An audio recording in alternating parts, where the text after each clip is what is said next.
মহানায়ক উত্তম কুমারের এবছর জন্মশতবার্ষিকী উপলক্ষে শোভাবাজার বেনিয়াটলা সার্বজনীনে তাদের থিম হিসেবে বেছে নিয়েছেন উত্তম কুমারের জীবন কাহিনী। তার কর্মজীবন থেকে শুরু করে শেষ সিনেমায় বিভিন্ন ঝলক রয়েছে এখানে। সঙ্গে রয়েছে অষ্টধাতু দিয়ে তৈরি মায়ের অসাধারণ মূর্তি। তাদের এই অসাধারণ কর্মকাণ্ডের জন্য এই বছর কলকাতার সেরা পুরস্কার তুলে দিল ওঙ্কার বাংলা।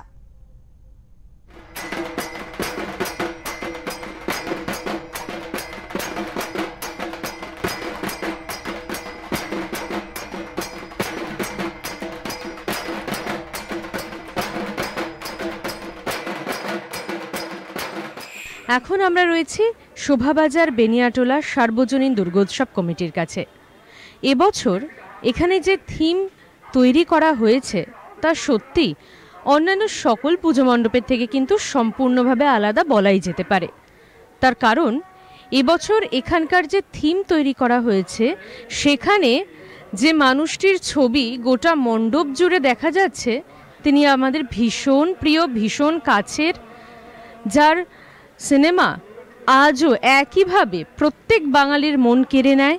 পাশাপাশি যার হাসি আজও মুগ্ধ করে প্রত্যেক বাঙালিকে, তার বলার ভঙ্গি, তার হাসি, তার কণ্ঠস্বর, তার সমস্ত কিছু, তার অভিনয়ের দক্ষতা সব কিছুই কিন্তু যুগ যুগ ধরে মন কেড়ে নিচ্ছে প্রত্যেক বাঙালির। মহানায়ক উত্তম কুমারের জন্মশতবার্ষিকী উপলক্ষে তাদের এবছরের এই থিম। তারা উত্তম কুমারকে শ্রদ্ধাঞ্জলি জানিয়েছেন দুর্গাপুজোয় তাদের এই থিমের মাধ্যমে। মহানায়ক উত্তম কুমারকে উৎসর্গ করে তাকে শ্রদ্ধা জানিয়ে আপনাদের যে থিম, সেটার পরিকল্পনাটা মূলত কার? এইটা আমাদের যিনি শিল্পী আছেন তিনি হঠাৎ করেই এটা ভাবেন, সেটাকে ভাবনায় রূপান্তরিত করতে গিয়ে অনেক কিছু ভাবতে হয়। যে একজন মহানায়ককে আমরা রিপ্রেজেন্ট করছি সেটা তো বড় কথা নয়, একটা এত কিছু জিনিস, তার এতটা লাইফের এত কিছু জার্নি দেখানো এটা সহজ কথা ছিল না। এবং মানুষ তাকে মহানায়ক হিসেবে অনেক রূপে দেখেছেন, কিন্তু সব রূপকে এক জায়গায় এনে আমরা সেটাকে রিপ্রেজেন্ট করাটা খুব টাফ ব্যাপার ছিল।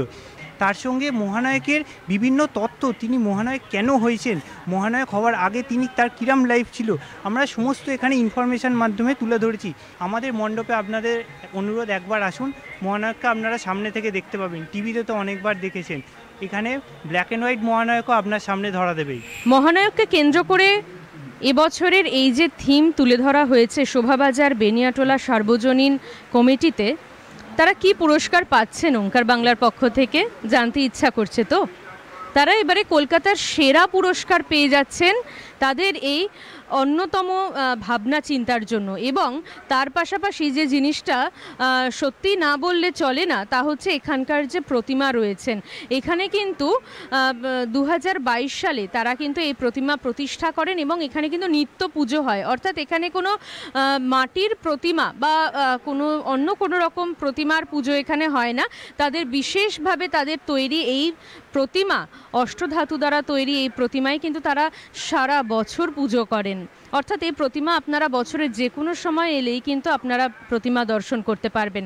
শোভাবাজার বেনিয়াটলা সার্বজনীন দুর্গোৎসব কমিটির সদস্যদের হাতে কলকাতার সেরা পুরস্কার ওঙ্কার শ্রী শারদ সম্মান 2025 তুলে দেওয়ার জন্য তারা পেয়ে যাচ্ছেন কলকাতার সেরা পুরস্কার ওঙ্কার শ্রী শারদ সম্মান 2025।